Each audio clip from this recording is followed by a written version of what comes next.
Star Wars The Rise of Skywalker is set to introduce many different revelations that will lead to saga-wide implications in this story by writer and director J.J. Abrams and Chris Terrio. This is Mike Zero. Make sure to subscribe if you are new to the channel for future Star Wars content.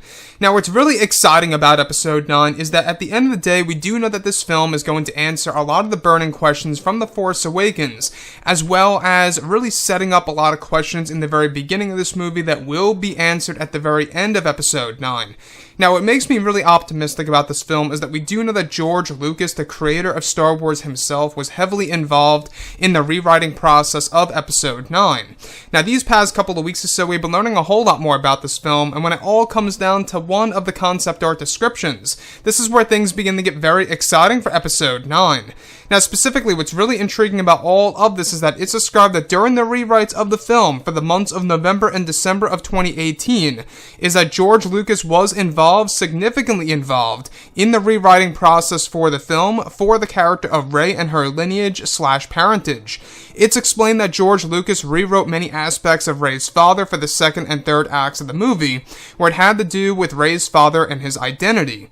It explains that George Lucas based the Reys Father identity reveal off of one of his original ideas for his version of Star Wars Episode 9 before Disney took over, and that Reys Father holds a strong connection to a very popular legacy character that will change how they view the past 8 Star Wars films, and especially the original trilogy.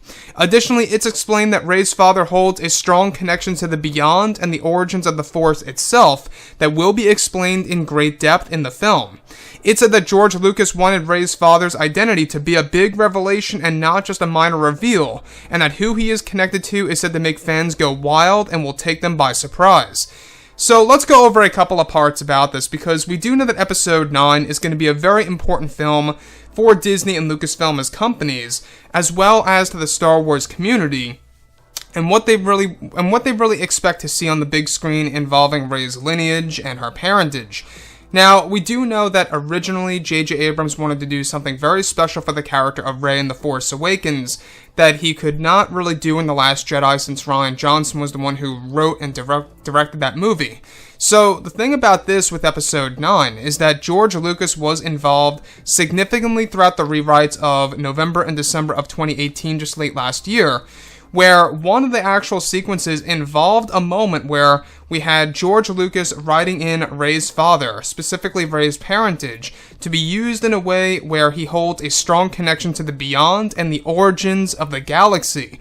So this really does line directly up with the other leaks that we have been going over for these past couple of months or so, give or take, that Rey's father was the one who discovered the Beyond, or at least learned more about the Beyond, and even traveled there and never returned, as well as learning more about the origins of the galaxy and how it all started. And not just that, George Lucas wrote in the concept of Rey's father holding a strong connection to a very popular legacy character. And in case you guys don't know what I mean by legacy character, we're talking about Luke, Kenobi, Palpatine, Han Solo, all those original characters, Leia, Lando, right? So, this character is said to have a strong connection to at least one legacy character, which really does speak volumes, because it really makes one wonder on whether or not Rey's father is the son of, let's say, for example, Palpatine or Kenobi or a very popular legacy character just like that. And with that being said, we do know that Episode 9 is really going to answer a lot of questions just like this. We do know that in The Force Awakens, we heard Kenobi's Force Ghost voice say, these are your first steps. That big question will be answered in Episode 9 as to why Kenobi was even speaking to Rey, either from the future or the past, we're not quite sure. So with that being said, Rey's father, it's really great to know that he's really going to be a big focus in this film.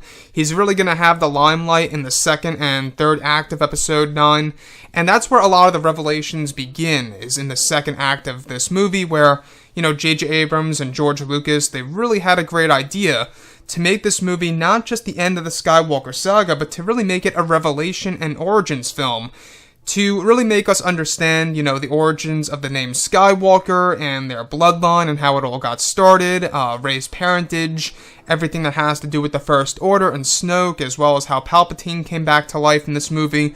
All of these things will be answered in this film. And this movie, I will say, J.J. Abrams did in fact tease that this movie could very well be 4 hours. He said it could be anywhere from 5 minutes all the way up until 4 hours for all we know. And that essentially tells us that this movie could very well be the longest in Star Wars film history if they really wanted to. If they really wanted to, they really could push this movie to be 3 hours and, let's say, 6 or 7 minutes, just a little over 3 hours. I think is the perfect amount of running time to just end the sequel trilogy and the entire Skywalker saga that is so very important to a lot of Star Wars fans. In order to really wrap up the sequel trilogy correctly, it's going to take a lot of work by JJ and George Lucas. Anyways, guys, drop a comment below. Let me know what you think about all of this in the comments. And if you guys did enjoy the content for today, do make sure to drop a thumbs up on this video to support the channel. I thank you all so very much for the kind support, and I'll catch you guys next time.